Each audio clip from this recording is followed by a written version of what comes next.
Welcome, friends. And today on this episode of the Grieving Nurse podcast, we are going to talk about birthdays, either your birthday or your loved one who has passed away's birthday, or maybe even your children's birthday after a loved one has passed away, and what that looks like for you. So I saw a couple posts the other day about birthdays, and so I was like, I haven't made a podcast specifically for that. So that's what we're going to talk about today. And so I know a lot of those firsts are very hard. And my mom passed away, and about a month later, a little less than a month later, I celebrated my first birthday without both of my parents because my dad had passed away in July, my mom passed away in December, and then my birthday's in January. And so I knew that the first birthday coming up was going to be without my dad, but then again, very shortly after that, when my mom passed away, I was like, oh my gosh, now who thought last birthday that my next birthday would be with no parents? And nobody, my dad would always call me like very, very early in the morning, and it would always annoy the heck out of me, especially in college, because it's like, who calls an 18-year-old or okay, I was older than 18. I was probably like 19 or 20. Who calls a 20-year-old at 7:30 in the morning to wish them happy birthday? But that's what my dad did. And I think part of it was he just he loved us so much that it was probably the first thing he thought of that day. And also, he probably did it before he got to work for the day on the ranch. And so he didn't want to forget and get busy, and things come up sometimes working with cattle. And so he couldn't always anticipate what the day would bring. And so he wanted to make sure that he called us and wished us happy birthday. And so that first birthday, without dad there, when I didn't have that call in the morning, I was so sad. I was just heartbroken that I will never get that call again. And I was also like mad and felt guilty that I ever took that for granted and I ever complained about it. But that's just life, right? Like as a 20-year-old, when somebody's calling you at 7 or 7:30 in the morning, you're gonna complain about it. And so I now in hindsight, like I have compassion for myself with that, but it was really hard the first birthday. And I know a lot of times people say things like they would have wanted you to celebrate or they wouldn't want you to be sad. And I think deep down we know that, we understand that, but that just really sucks to hear. And so I want to give you permission, if it's your first birthday or even your second or third without your loved one, it's okay to be sad that they're not there to celebrate. I'm still sad. It's been 5 years now, and I'm still sad every single time my daughter has a birthday. One of my daughters, I have six daughters. So anytime one of them has a birthday, I'm still sad that my parents are not there to celebrate, that more time has passed, that two of them for sure will never remember them because they were so young. And that makes me sad. And it doesn't mean that I'm not happy that it's my birthday, that I don't want to have a good time and, maybe go do something fun, but it does mean that I'm sad.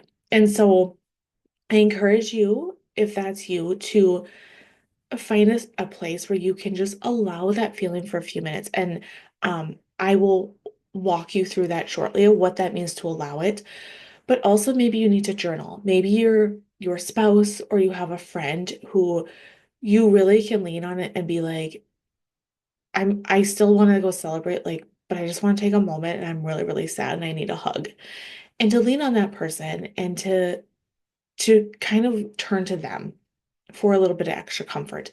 If you don't have anybody in your life that you can really turn to, if almost everybody around you says those cliche things about, well, yeah, but they won't want you to be sad, or they get extremely awkward and they feel uncomfortable.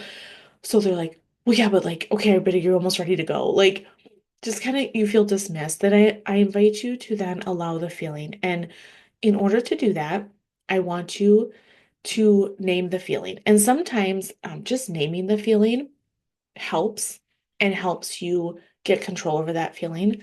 And so, it might just be sadness, it might be guilt, it might be angst, it might be, like I want, if you need to, just pull up a feelings wheel and that'll help you really narrow down the exact word and feeling that you're looking for.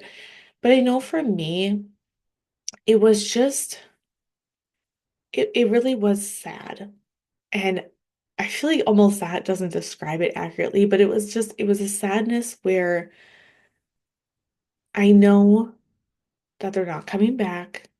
I know that it's my birthday. Like, I know that. I don't even feel a hopelessness. I just feel sad. And that little bit of a piece of me is missing because they're not there. And so, um, when you're when you're allowing the feeling, so give it a name. Okay, so I feel sad.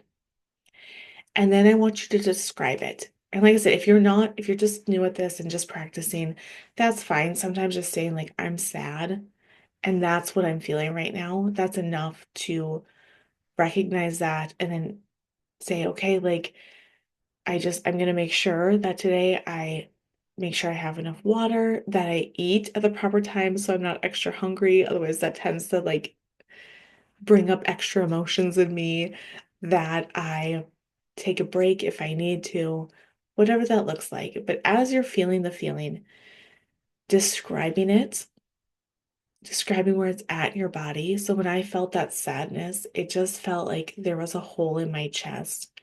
And it wasn't even, I mean, it was painful, but it was just sad. It was like a purple around it that would radiate out into maybe like a blue, a darker blue. And it just felt like I'm never gonna be whole because they're no longer on this side of heaven with me.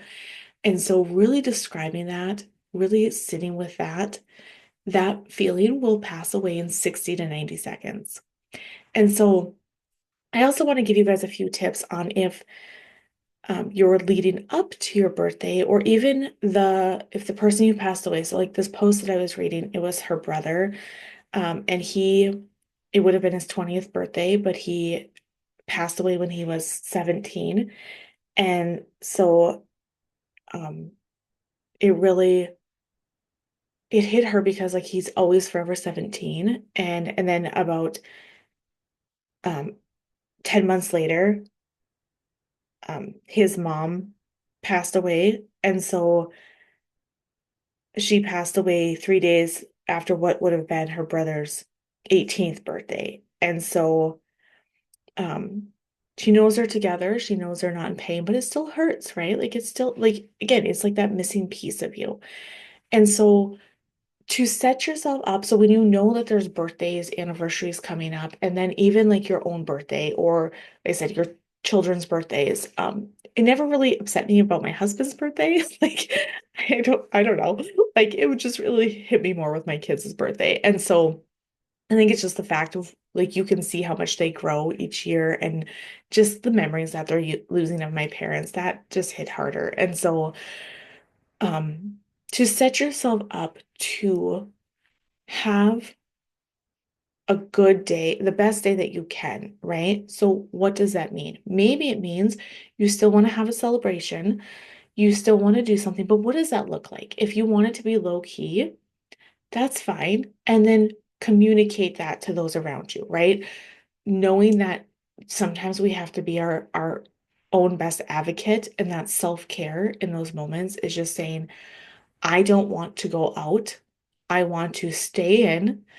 I want to order in my favorite food. I want to watch a romantic Netflix series that's very cheesy. I want to watch that tonight. Maybe you're into horror movies. I don't know. I'm not a horror movie person. I get too scared. But whatever it is that brings you comfort. Maybe you're like, I just want to read a book. That's my go-to thing. I love just reading. On my birthday this year, I was like, okay, like I've kind of hit a wall. I'm ready to be in bed now, just reading my book, maybe drinking a coffee while you make the kids lunch. Like it's just explaining what you need in those moments, and especially ahead of time if you can.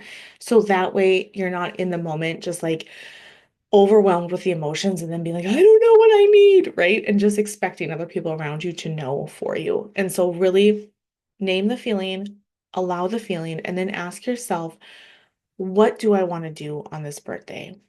How do I want to care for myself? How do I want to show up?